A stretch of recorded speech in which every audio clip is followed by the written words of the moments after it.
Good morning दोस्तों, आप लोग कैसे हैं। आशा करता हूं आप लोग सभी ठीक ही होंगे। तो फिर से आप लोगों के लिए आरआरबी, एनटीपीसी और ग्रुप डी का जीके जीएस का, ठीक है, ये जीके जीएस का प्रैक्टिस सेट लाए हैं जिसमें से हम डिटेल एक्सप्लेनेशन के साथ करेंगे। और आज का प्रैक्टिस सेट रहेगा 17। इससे पिछले मैंने 16 प्रैक्टिस सेट कंप्लीट करवा दिया हूँ। तो जो कोई उसको नहीं देखे हैं तो उसको देख लीजिएगा। तो चलिए ज़्यादा लेट नहीं करते हैं, डिटेल एक्सप्लेनेशन के साथ हम लोग प्रैक्टिस करेंगे और क्वेश्चन बनाएंगे कि आप लोग कितना सही कर पाते हैं। ठीक है, तो चलिए स्टार्ट करते हैं थोड़ा देर में। चलिए, तो आज का हम लोग पहला प्रश्न देख लेते हैं।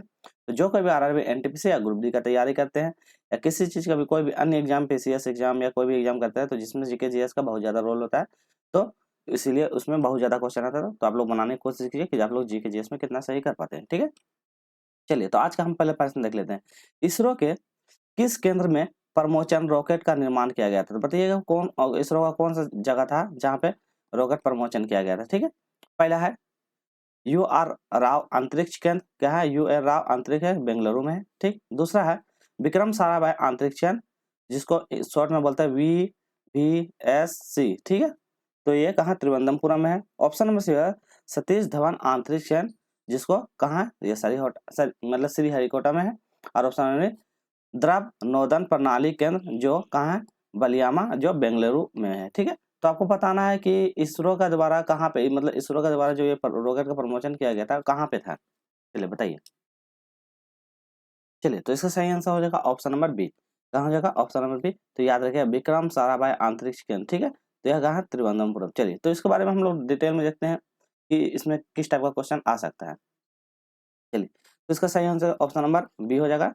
की पॉइंट देख लेते हैं। यू आर, क्या है, यू आर राव अंतरिक्ष केंद्र। ठीक है, तो यह कहाँ, बेंगलुरु के उपग्रह का डिजाइन, यह किसके काम के लिए है, बेंगलुरु में, क्या है, उपग्रह को डिजाइन एवं विकास में काम करता है। तो ये भी याद रखिएगा। ठीक है, चार ऑप्शन है ना इसका, चार एक्सप्लेन का हम लोग डिटेल एक्सप्लेनेशन कर लेते हैं। तो याद रखिएगा, पहला ऑप्शन में जो था इसके बारे में दिया हुआ है, तो इसमें क्या था, उपग्रह का डिजाइन विजाइन के बारे में इसका काम है। ठीक है, तो दूसरा याद है, दूसरा याद कीजिएगा विक्रम साराभाई क्या है, यह त्रिवेंद्रपुरम में है, यह परमोचन रॉकेट का निर्माण काम करता है। ठीक है, तो ये भी याद रखिएगा।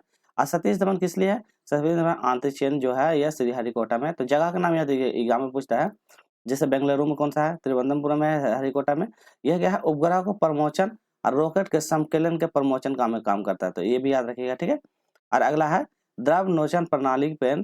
ठीक है, यह बलिया, क्या है, बलियामा एवं बेंगलुरु के, क्या है, करयोजनी के चरण के विकास में काम करता है। ठीक है, तो ये चार ऑप्शन है, तो चार ऑप्शन को याद रखिएगा क्योंकि बहुत ज्यादा इंपॉर्टेंट है। ठीक, चलिए क्वेश्चन नंबर हम लोग 2 की ओर बढ़ते हैं। इसमें बोलता है मनिका बत्रा का किस खेल से संबंधित है। पहला है कुश्ती, बैडमिंटन, मुक्केबाजी और टेबल टेनिस। आप लोग बनाने की कोशिश कीजिए कि मनिका बत्रा का संबंध किस खेल से है। चलिए, तो हम लोग आगे बढ़ते हैं। तो इसका सही जवाब होगा ऑप्शन नंबर डी। यहाँ मनिका बत्रा का किससे संबंध है, टेबल टेनिस से। ठीक है, तो ये भी याद रखिएगा। जैसे कुश्ती की बात हो तो कुश्ती कौन खेलता है, तो ये सब ऑप्शन जो है ना इसको याद रखिएगा। जैसे विनेश, विनेश है ना, विनेश फोगाट, तो याद रखिएगा विनेश फोगाट कुश्ती से खेलता है। फिर और कुश्ती से खेलने वाला जैसे कि कौन है, बजरंग पुनिया, तो ये भी याद रखिएगा बजरंग पुनिया। ये सब इंपॉर्टेंट है। ठीक है, बजरंग पुनिया, ये सब इंपॉर्टेंट है क्योंकि एग्जाम में पूछा जाता है कुश्ती से जो खेलने वाला, जैसे साक्षी मलिक है। ठीक है, तो ये सब याद रखिएगा, साक्षी मलिक, तो ये सब याद रखिएगा, ये सब कुश्ती से खेलने वाला है। ठीक है, जैसे कि फिर और दूसरा नाम, जैसे कि किसी का और दूसरा नाम, जैसे कि क्या है, बैडमिंटन, तो बैडमिंटन कौन खेलता है, तो बैडमिंटन के लिए जैसे कि साइना नेहवाल, तो ये भी याद रखिएगा, साइना नेहवाल, साइना नेहवाल, तो ये सब बैडमिंटन खेलते हैं। जैसे पीवी सिंधु, तो ये सब इंपॉर्टेंट है, पीवी सिंधु, तो ये सब याद रखिएगा, पीवी सिंधु खेलती है। ठीक है, किदाम्बी श्रीकांत खेलते हैं, तो ये सब याद रखिएगा। ठीक है, चलिए अब जैसे मुक्केबाजी, तो मुक्केबाजी के लिए तो आप तो सबको पता ही होगा, मुक्केबाजी के लिए फेमस कौन है, बताइए। मुक्केबाजी के लिए मैरी कॉम, तो ये याद रखिएगा। ठीक है, मैरी कॉम, तो ये सब एग्जाम में पूछा जाता है, बार बार जो रिपीट करता है। ठीक है, जैसे लवलीना, तो ये सब याद रखिए, लवलीना। ठीक है, लवलीना बोगेट। ठीक है, तो ये सब जरूर याद रखिएगा। ठीक है, तो इतना हो गया। चलिए, तो इसका सही आंसर होगा ऑप्शन नंबर डी। चलिए हम लोग आगे की ओर बढ़ते हैं। क्वेश्चन नंबर 3 की ओर बढ़ते हैं। इसमें देखते हैं कि निम्नलिखित में से कौन सा रोग मच्छर के काटने से नहीं होता। तो बताइए मच्छर से काटने से नहीं होने वाला रोग। पहला है फील पाँव रोग, ऑप्शन नंबर डेंगू रोग, ऑप्शन नंबर सी मतलब ऑप्शन नंबर डी मलेरिया, ये इसको सी कर दीजिए, ऑप्शन नंबर सी मलेरिया, और ऑप्शन नंबर डी हेपेटाइटिस। चलिए बताइए आप लोग। चलिए, तो सही आंसर क्या हो जाएगा, ये ऑप्शन नंबर डी, क्या होता है, हेपेटाइटिस। हेपेटाइटिस क्या होता है, इससे मच्छर का काटने से रोग नहीं होता, तो ये याद रखिए। बाकी ये सब तीनों रोग है तो ये भी याद रखिएगा, ये सब मच्छर से होने वाला रोग है। ठीक, चलिए क्वेश्चन नंबर 4 की ओर बढ़ते हैं। क्वेश्चन नंबर 4 बोलता है किस मैदान में युवराज सिंह ने T20 अंतर्राष्ट्रीय क्रिकेट मैच में एक ओवर में 6 छक्का लगाए थे? तो बताइए कौन सा मैच था जिसमें से T20 में एक ओवर में 6 छक्का लगाते हैं?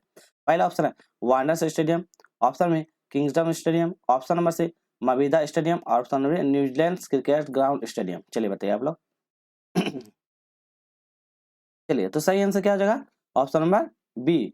ठीक है, ऑप्शन नंबर बी हो जाएगा, ऑप्शन नंबर बी हो जाएगा किंगस्टन स्टेडियम। तो कहाँ, किंगस्टन स्टेडियम है। ठीक है, चलिए जानते हैं उनके बारे में।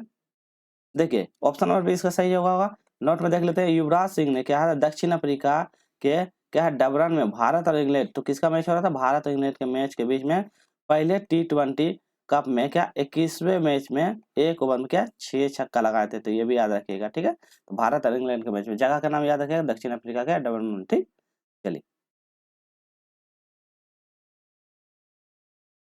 क्वेश्चन नंबर 5 की ओर बढ़ते हैं।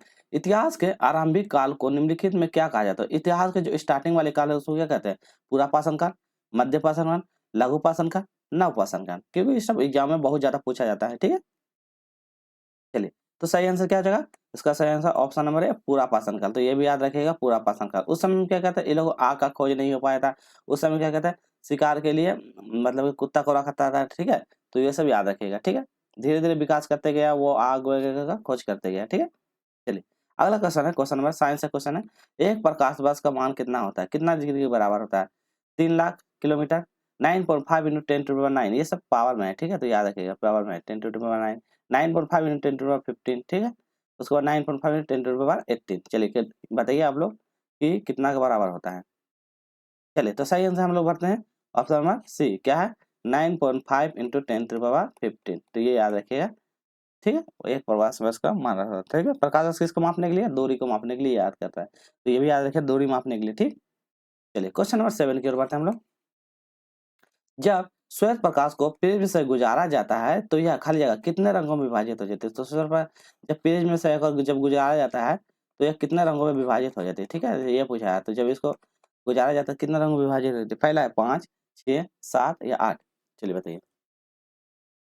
तो चलिए तो सही आंसर क्या हो जाएगा, यह 7 रंगों में विभाजित हो जाते हैं। तो ऑप्शन नंबर सी 7 रंगों में विभाजित हो जाते हैं। तो याद रखिएगा। ठीक है, चलिए अब प्रिज्म के बारे में थोड़ा सा जान जाते हैं। जब श्वेत प्रकाश की किरण जो प्रिज्म से गुजरती है तो क्या कई रंगों में विभाजित होता है? प्रिज्म से निकलने वाला रंग जैसे कि लाल, नीला, पीला, हरा, नीला, इंडिगो और बैंगनी। तो ये भी याद रखिएगा। इसको याद करने का तरीका है बैजानी। ठीक है, तो याद रखिए बैजानी, हप्पी, नाला, इससे भी याद रखिएगा। ठीक है, तो बैजानी, हप्पी, नाला से इंग्लिश में बोलते हैं विबजोर, विबजोर। तो याद रखिएगा विबजोर। ठीक है, तो ये भी याद रखिएगा। और इसमें से सबसे पूछा जाता है कि जो रहता है लाल रंग, तो लाल रंग का तरंग दैर्घ्य क्या था, सबसे लंबी होता है। तो ये याद रखिएगा, बहुत इंपॉर्टेंट है। लाल रंग का तरंग दैर्घ्य सबसे लंबी होती है और बैंगनी रंग का तरंग सबसे छोटी होता है। तो लंबी और छोटी वाला ये भी याद रखिएगा। और लाल रंग प्रकाश क्या था, कम विचलित करती है। तो ये भी याद रखिएगा।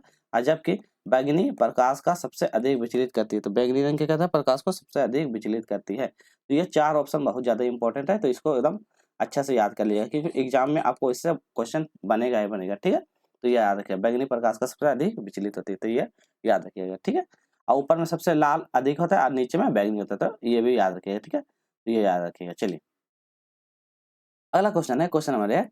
इसमें बोलता है मोहिनी अट्टम भारत के किस राज्य से संबंधित है जिसका नाम पौराणिक दिव्य मोहिनी से लिया गया है? तो ये बताइएगा मोहिनी अट्टम। पहला ऑप्शन है Kerala, option number Maharashtra, option number C Maharashtra, option number D Orissa. चलिए बताइए ये कौन सा मतलब राज्य से संबंधित है? चलिए तो सही आंसर क्या हो जाएगा, ऑप्शन नंबर ए।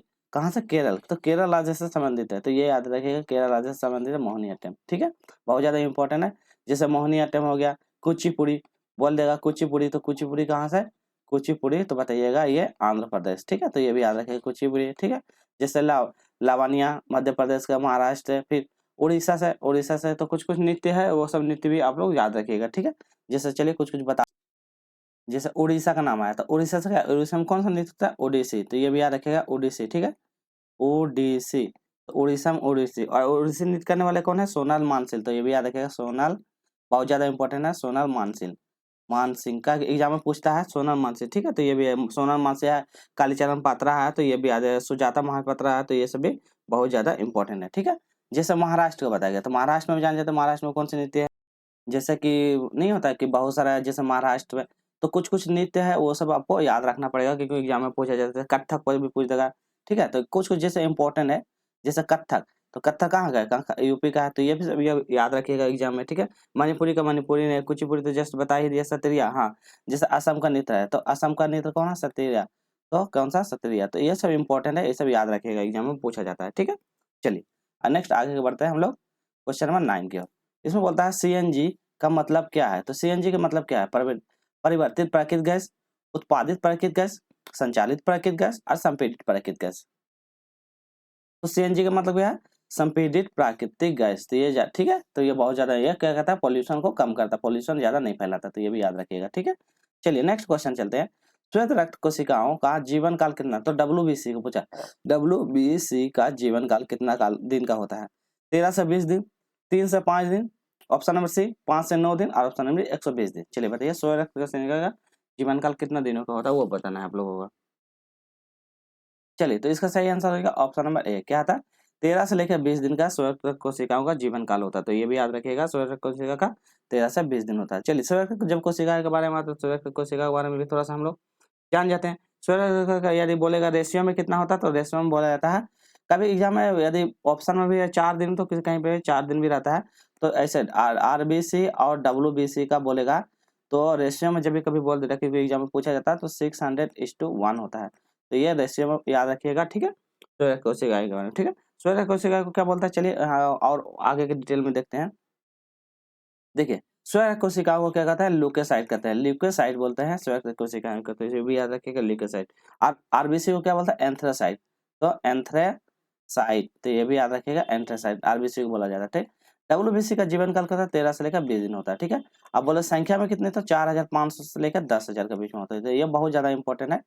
इससे पिछले वाला में मैंने आरबीसी के बारे में बता दिया था, तो आज हम लोग डब्ल्यूबीसी के बारे में जान गए, ठीक है, तो ये भी याद रखिएगा, डब्ल्यूबीसी के बारे में इतना ही क्वेश्चन बनता है, और भी ज्यादा है इसका ऑप्शन, जैसे इकोफिल्स होता है, बेसोफिल होता है, तो वो सब उतना बहुत डिटेल में नहीं है, तो ये नॉर्मल आपको याद रखना होगा। फिर इसके बाद नेक्स्ट प्लेटलेट्स रहेगा, तो प्लेटलेट्स में हम लोग देख लेंगे, तो ठीक है। और और जैसे कि बोलेगा डब्ल्यू आरबीसी का बोलेगा, तो आरबीसी का होता है 120 दिन, तो ये बताइएगा आरबीसी का, तो आरबीसी का होता है 120 दिन, ठीक है, तो ये 20 से लेके 120 दिन के लिए होता है, ठीक है, तो ये भी याद रखिएगा, ठीक है। चलिए तो आज के लिए इतना ही रखते हैं, फिर हम लोग नेक्स्ट करेंगे पार्ट में, ठीक है, नेक्स्ट पार्ट आएगा जो 80 नंबर पार्ट आएगा, तो उसमें करने वाले हैं। तो आपको वीडियो अच्छी लगी होगी, तो आपको वीडियो को लाइक करना है, ज़्यादा से ज़्यादा दोस्तों फैमिली में आप शेयर कीजिए, और जो कि नहीं है तो चैनल को सब्सक्राइब कर लीजिए, ताकि आपको इसी तरह का कंटेंट हमेशा मिलता रहे इस चैनल पर, ठीक है, तो इसी तरह कंटेंट हमेशा आपको मिलता रहे। तो चलिए ज़्यादा लेट नहीं करते, फिर हम